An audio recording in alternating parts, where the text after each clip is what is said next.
of course, one thing is always attractive about these sorts of things is the light reds and colours like that are complementary colours of the greens. And of course, then it starts to come to life as you get the contrast.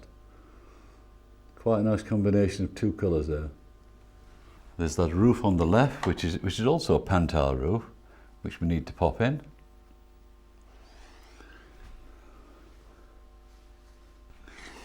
Right, the building on the left now, it's got like a peachy pinky tone, peachy yellowy tone. So I think we'll paint that in first with raw sienna and a touch of Windsor red into it just to take the yellowness off it.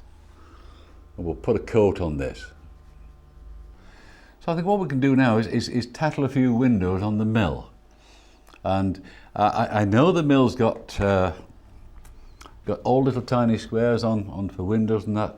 And if you try to paint these little tiny squares, you'll finish it with a picture looking like 6 dominoes all over it. And I'm using a chisel brush now to indicate one or two of these windows. Now I've got to lean across this the board to put one or two windows in to gently put the panels of light in.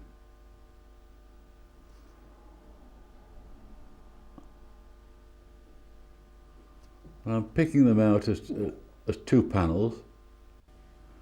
And what I want to do while it's still wet also is to take a rigger and vary that tone of colour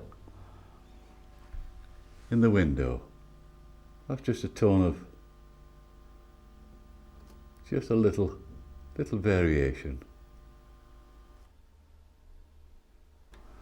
Right, the windows on the left. Just drop those in.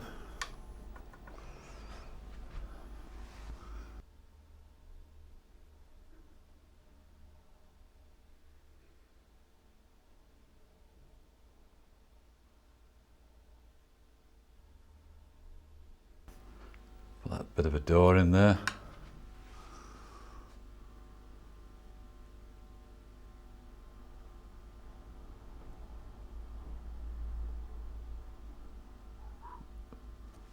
But of course, what you're also going to get, we mustn't forget this, is that we're going to get some reflections from these windows in the water, aren't we? So let's just indicate one or two little bits. I mean, don't make a career of it. Well, the next thing we've got to do is do a bit of detail on this foreground here with the greens. So going back to our greens again, we can put some stronger tones of green to build up the textures on here. I've used the very dark French ultramarine and burnt umber and dropped some cadmium into it, which has given me this lovely rich foreground green, if you wish. It's a lovely colour, and it brings things forward. Few nice darks into here. Using French Ultra and the cadmium again, get some really darkish greens. When we get to that stage, what we can do now is there's some. I've introduced some poles there. There's an old stile just there. While there's a stile there's no fence post to it at all. But I put one or two fence posts in, and it leads it to the water's edge. So I'll use a rigger on this and some raw sienna and use the side of the brush. And just pop in one or two of these fence posts. There's one or two figures on the bridge. I need to just pop those in. So a young couple stood quite close together. Lovely to see. I'm all romantic, really. Very close together. I wonder what they're talking about. I want to put a few grasses in the foreground now. The sticking up type grasses which will link the bank to the water as well. So here's the dark greens we've been using, and we shall flick some of these grasses and reed-like things up into the foreground here. It's near the river's edge. I'm not going to try and paint them all.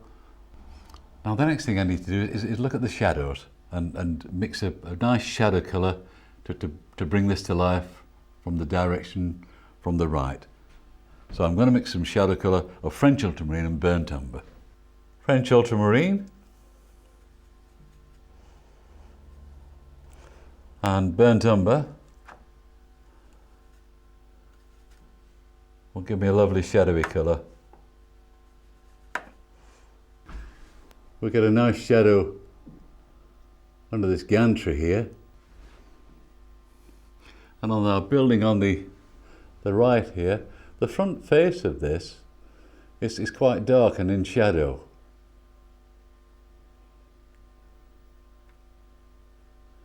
On the sides of the chimney pot.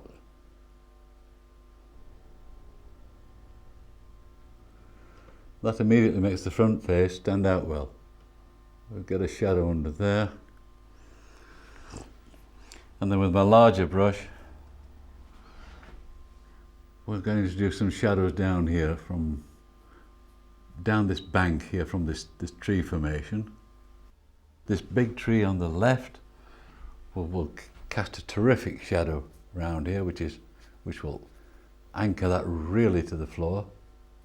I just want to indicate one or two of these panels or they're like planks or something across this building.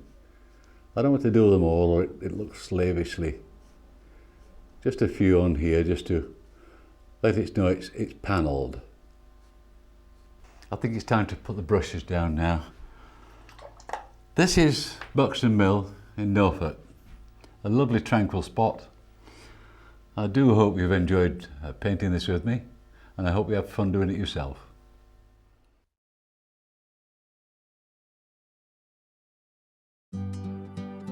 Now available on DVD. Try these techniques yourself at home whenever you wish. The extended version of today's workshop is now available to order on DVD from the Painting and Drawing channel. For further information and to order your copy, go to www.paintingdrawingchannel.com.